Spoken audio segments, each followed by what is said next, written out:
주말에 또 안타까운 소식이 전해지고 있는데요. 저희 채널A가 당시 사고 현장의 영상을 입수를 했습니다.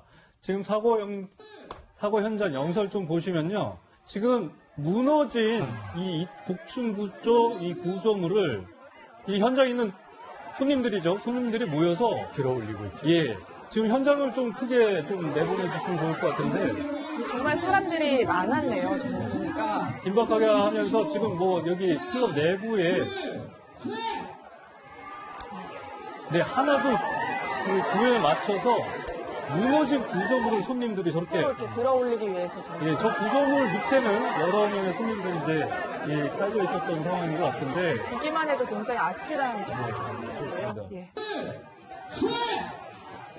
근데 저렇게 들어 올리려고 하지만 제대로 좀 들어 올리지 못하고 있는 상황인 것 같은데 새벽에 2시 20분쯤에 이 광주에 있는 클럽이 복층구조의 클럽 구조물이 무너지면서 현재까지 2명이 숨지고 23명이 부상을 당한 걸로 부상자가 알려졌습니다. 점점 늘고 있는 것 네, 같습니다. 그렇습니다. 예. 근데 최영일 평론가님 네. 간단히 사건 개요를 좀 다시 한번 정리하면 자. 좋겠는데 당시에 예.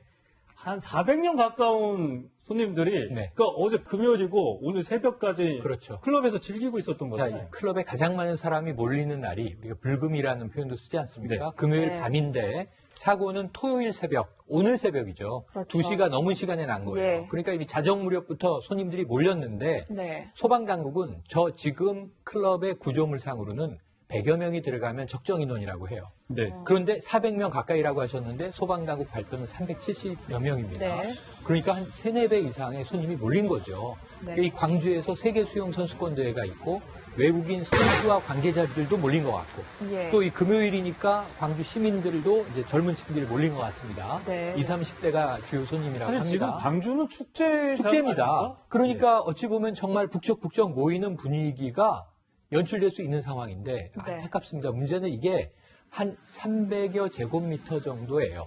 평수는 7, 8평 정도의 복층 구조물이라고 해요. 예. 그 위에 너무 많은 사람이 몰렸다. 이렇게 많은 사람이 몰린 적은 없었던 것 같습니다. 그런데 이 많은 사상자들은 복층 구조물 밑에도 자리가 있을 거 아니에요. 예. 그러니까 네. 이게 무너져 내리면서 깔린 것으로 추정이 되는데 50여 분 만에 소방당국이 이 사람들을 구조해냈지만 안타깝게 이제 2명 사망, 네. 23명의 이제 부상이고요. 저 중에 9명의 외국인이 있고 선수들도 있습니다. 예. 그리고 이제 중상자도 나왔습니다. 대체 어떻게 운영을 했길래 이런 날벼락 같은 사고가 일어났을까 싶은데요.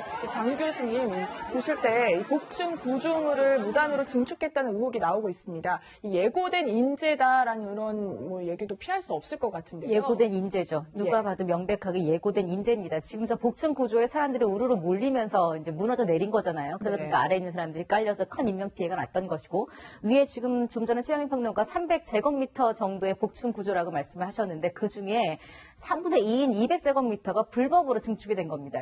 다시 말하면 허가 나지 않은 곳을 네. 불법으로 저렇게 좀 철제와 나무나 이런 것들로 이렇게 부실하게 올려놓은 것이고 면적이 넓어지면 넓어질수록 당연히 저 위에 올라갈 수 있는 사람 수는 상당히 많겠죠. 그리고 앞서 뭐 이 안에 뭐 400여 명이 있었다라고 이제 이야기도 잠깐 나왔습니다만 네. 건물주 요 안에 이걸 운영하는 사람 얘기로는 요 안에 아무리 많이 들어가도 100여 명밖에 못 들어간다 이런 이야기를 하기는 했는데 실제로 이 클럽에 당시에 소방서 추산으로 370여 명, 400여 명 가까운 사람들이 예. 들어가 있었다라는 것이고 네. 저 안에 올라갈 수 있는 사람 수도 상당히 제한이 되어야 되는데 앞서 제가 말씀드렸지만 불법적으로 이렇게 올리다 보니까 뭐 그런 하중 테스트를 받았겠습니까? 저기에 최소한의 하중이 몇 명이 올라가도 되겠다 혹은 몇백 킬로그램까지는 버틸 수 있겠다 이런 기준이 있겠습니까? 전혀 없는 무방비 상태에서 우르르 사람들이 올라가면서 단순히 저렇게 철제랑 목조로만 되어 있는 저곳이 무너지는 건 시간 문제라고 밖에 해석할 수가 그러니까 없어요. 당시 예. 저 클럽에 다녔던 고객들, 손님들 중에 네. 한 분은 언젠가는 이런 사고가 날 줄 그럼요, 알았었다. 예. 그러니까 본인이 클럽에 가서 보니까 너무 아슬아슬했던 것들이 눈에 보였다라는 거죠. 예전에 기억하실지 모르겠지만 성남에서 환풍구 위에 사람들이 우르르 올라가서 맞습니다. 콘서트 보다가 무너졌던 거와 똑같은 거예요. 거기에도 당시에는 환풍구다 보니까 사람이 올라갔을 때 기준이나 이런 것들이 없었죠. 왜냐면 사람이 올라가는 시설이 아니었었으니까. 그런데 물론 그 당시에는 거기에 사람을 올라가라고 한 게 아니라 사람들이 자발적으로 콘서트를 보기 위해서 막 올라가다 보니까 났던 사고여서 그 당시에는 책임 공방이 컸는데 이번 사건 같은 경우에는 책임의 중심이 누군지 분명히 알려져 있죠. 불법적인 일들이 자행돼 왔었고 여기에 대한 책임 정말로 크게 져야 될 것 같습니다. 네, 결국엔 또 인재로 인한 사고가 벌어지고 있는 셈인데 김관선 변호사님. 네. 뭐 요즘에 그런 것 같아요. 버닝썬부터 계속 저도 그렇죠. 이게 그랬는데 이게 일반 음식점으로 아직 정확하게 확인된 건 아닌 것 같은데 네. 일반 음식점으로 신고를 했고 주변에 이제 테이블이 기역자 모양으로 되어 있으니까 네. 옆에 공간에서 이제 일정 부분 이렇게 막 춤도 추고 밤새도록 이렇게 유흥문화를 즐길 수 있었던 곳이었는 것 같은데 이게 일반 음식점이었으면 사실상 그런 행위를 하면 안 되는 거 아닌가요? 춤추고 노래 부르고? 원칙적으로 안 되죠. 그런데 일반 음식점과 이제 유흥 음식점의 차이가 일반 음식점은 음식물을 조리해서 이제 판매할 수 있는 곳이 일반 음식점이고 네. 유흥 음식점은 유흥을 돋을 수 있는 종사자가 있어야 하고요. 또 네. 음식을 조리 판매하는데 그 춤을 추거나 이제 노래할 수 있는 그런 시설 그리고 유흥 종사자들이 이제 그런 걸 도와주는 그런 형태가 유흥 주점이에요. 유흥 음식점인데 지금 일반 음식점으로 대부분 신고를 많이 하고 그 유흥 음식점을 운영하는 이유가 뭐냐면 가장 중요한 것은 첫 번째가 세금입니다. 예. 세금과 관련해서는 엄청난 차이가 있어요. 그리고 두 번째는 이제 보건이랄지 소방이랄지 이런 시설에 대해서 굉장히 까다로워요. 그래서 이걸 다 맞추려고 하면 비용이 좀 많이 들어가죠. 그런데 이번에 사고가 나온 이 클럽 같은 경우를 보면 일단 EDM이라고 해서 일렉트로닉 댄스 뮤직이라는 걸 틀고 굉장히 신나는 음악. 그래요. 그러면 디스크 자키가 있었다는 거거든요. 그럼 디스크 자키는 일종의 유흥 종사자로 볼 수 있는 거죠. 왜냐하면 흥을 돋구기 위해 하는 거니까. 예. 그 노래와 이제 춤이 당연히 있었을 것으로 보이기 때문에 만약에 일반 음식점을 허가받고 유흥 주점으로 이렇게 운영을 했다고 한다면 이거 엄연히 10분위생법상 무허가 영업에 해당이 되기 때문에 이 부분에 대해서는 당연히 뭐 처벌을 받아야 한다고 봐요. 네. 지금 광주에서는 세계 수영 선수권대회 앞서 말씀드린 대로 열리고 있습니다. 굉장히 뜨거운 열전이 진행 중인데 부상자 중에는 이 대회에 출전 중 외국인 선수도 있었다는데요. 최영일 평론가님. 네. 어떤 분들이 지금 그러니까 뭐 크게 다치신 분들은 없나요? 지금 한 명이 중상이어서 네. 외국인 부상자는 9명으로 집계가 되고 있습니다. 그래도 다행인 것은 한 8분 정도는 경상. 그중에 뭐 찰과상이나 경미한 이제 부상도 있다고 하고요. 네. 한 명이 중상이어서 수술이 필요한 상태라고 알려지고 있습니다. 이해가 되는 대목도 있어요. 이게 나라별로 선수단을 운영하는 지침이 다를 것 네. 같습니다. 몰래 빠져나간 선수가 있는지 허가받고 나갔는지는 아직은 미확인인데. 그게 이제 네. 이렇게 자유롭게 다닐 수 없는 네. 건가 보죠? 아니에요. 그 선수단마다, 예. 국가마다 룰은 다 다릅니다. 다른 거예요? 예, 우리나라 같은 경우에는 이 경기가 진행되는 과정에 밤에 클럽에 갔다 그러면 지탄을 받죠. 근데 뭐 미국 선수 같은 경우에는 자유 시간은 프라이버시를 터치하지 않는다 그럴 수 있고, 미국 선수가 제일 많아요.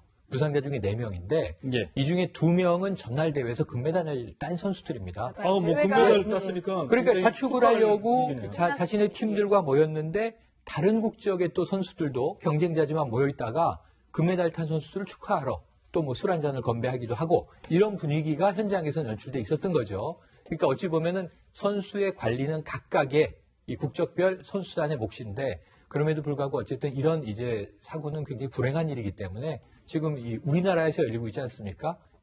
세계 수영 선수권 대회 조직위원회에서는 다양한 지원들을 부상자에게 하겠다, 선수들에게는 하겠다 이렇게 밝히고 있습니다. 네, 알겠습니다.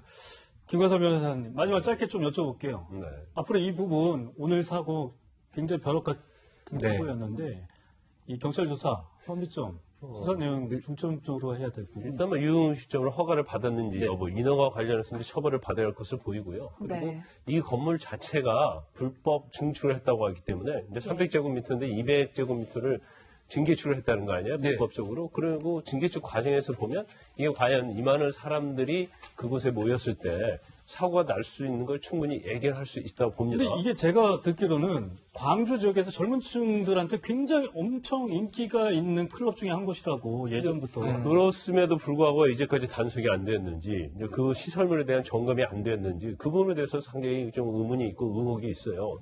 경찰이 됐건 아니면 식품위생법과 관련된 사람들 간에 어떠한 서로의 그러한 서로, 믿고 끌어주는 그런 유착 의혹, 이런 것들을 볼 수가 있고, 그 부분까지 이제 앞으로 수사할 부분이니까 이렇게 수사할 보는 거죠? 대상이고, 예. 당연히 이건 업무상 과실치사, 그러니까 사망한 사람에 대한 업무상 과실치사죄에 해당이 되고, 예. 또 부상당한 사람에게는 업무상 과실치상죄에 해당이 된다고 봅니다. 왜냐하면 불법 징계충에다가 이렇게 사람이 많이 왔을 때는 충분히 무너진다랄지 사고가 날 수 있는 것을 예견할 수 있거든요.